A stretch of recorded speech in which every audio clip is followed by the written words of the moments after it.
Welcome back to How to PoE. This episode will explain one of the core systems in PoE, attribute points, and the passive kill tree.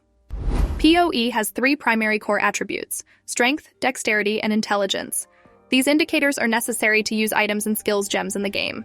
Strength is a characteristic index for red gems, intelligence is distinct for blue gems, and dexterity is usual for green gems. As mentioned, basic attributes are necessary for you to use items in the game and are also classified based on these three attributes. For defense items, strength will be related to items that increase armor stats and reduce physical damage. Dexterity is related to items that increase evasion stats or the chance to evade. Intelligence is related to items that increase energy stats shield, which absorbs incoming damage before that damage hits your health pool. For weapons, strength is usually heavy, two-handed weapons with a high physical base. Dexterity is usually light one-handed weapons or long-range weapons. As for intelligence, it will be spell-type items, or increase the elemental damage index. And finally, these attributes will have bonus stats for the character. For every 2 strengths, you will gain 1 more life, and for every 5 strengths, you will gain 1% melee physical damage. For every 1 dexterity, you get 2 accuracy, and for every 5 dexterity, you get 1% evasion. With 2 intelligent, you gain 1 mana, and for every 5 intelligent, you gain 1% energy shield. The passive skill tree can be daunting at first, but it's quite simple to learn. In this part, we are going to give you a basic overview of the tree and how it works. I'll also share some tips on how to allocate your points effectively.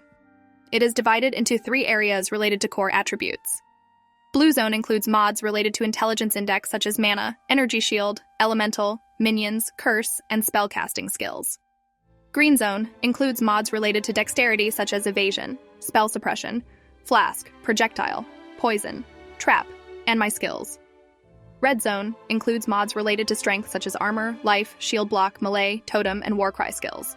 When you zoom in on the skill tree, you will see nodes of different sizes and give the character various effects. So what are those nodes? Why do they come in so many styles and sizes? Basic node, notable passives, keystone. The smallest one is called a basic node. Characters usually get only a few benefits from these nodes, and these small nodes tend to repeat the same thing. Usually we take these nodes to aim for gain, larger nodes on the passives tree. Medium-sized nodes are notable passives. These nodes give us excellent benefits, and especially notable passives are unique. Finally, the biggest and most distinctive node is keystone passives, which are enormously powerful passive and tend to shape your character's playstyle. But choose carefully because sometimes you misinterpret how keystones work. It will destroy your character build. What about these clusters? They look different. They are mastery passive skills, jewels, and cluster jewels. This complex and robust system can further customize your skill tree and characters built in PoE. Mastery passives are special passive skills that appear inside specific passive clusters on the passive tree. By allocating the notable passive in the passives cluster, we will have the right to choose one of the mastery passives of that passives cluster. Each mastery passive in the mastery cluster can be taken only once. Jewel nodes do not give you any index, but allow you to place jewels and give you the index of the jewel you place. Later in the game, you will have a chance to obtain jewels or buy them. Cluster jewels give you a cluster of basic nodes, notable passives, and sometimes keystones. At the same time, cluster jewels also supplies an added number of jewel sockets. In particular, cluster jewels can be placed in the outermost jewel socket position in the passive tree. That is for this video. You now have a basic understanding of the components of the passive skill tree and attributes point. We will learn more about how to use them effectively in other videos.